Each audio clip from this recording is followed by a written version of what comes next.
Hi, my name is Ashley. I'm a pre-service teacher in my first year at university, and this is my BED100 research poster presentation. I chose to do my presentation on Benjamin Bloom. What did Benjamin Bloom contribute to educational thinking or practices?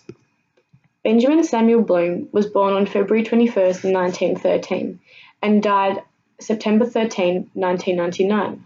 He was an American educational psychologist who made contributions to the classification of educational objectives and to the theory of mastery learning. According to Gatsky, Bloom was one of the few individuals in history of education that had a greater impact on the practices and policies. His career spanned over 5 decades, which consisted of research and writing guides to develop innumerable educational programs to provide powerful new insights for future educators.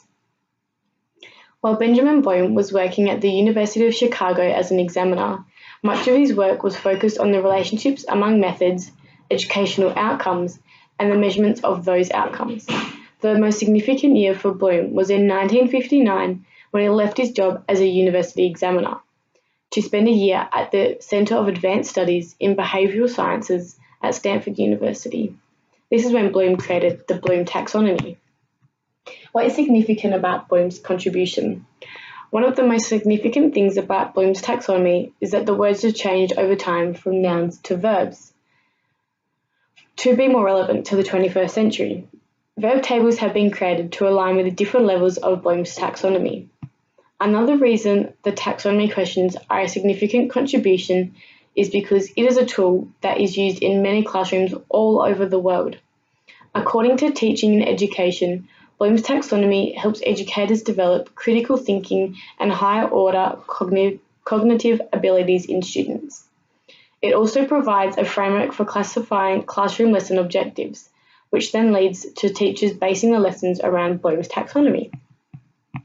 In what ways is Bloom's work relevant to education in Australia today?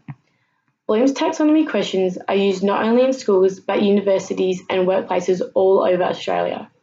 These questions help us as students and teachers to promote higher forms of thinking in education.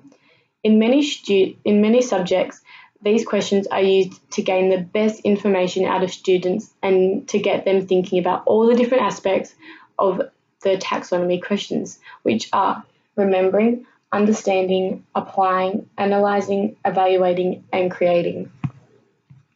Why is this person significant to me as a future leader?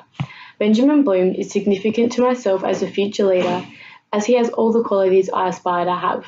Bloom was caring, helped others, intelligent, believed in his students, and seemed approachable, but all the good things that are said about him today. As I am a pre-service teacher, I'd love for my students to look up to me and aspire to be like myself, and even one day become a person that discovers ways to improve education for the future generation. Thank you.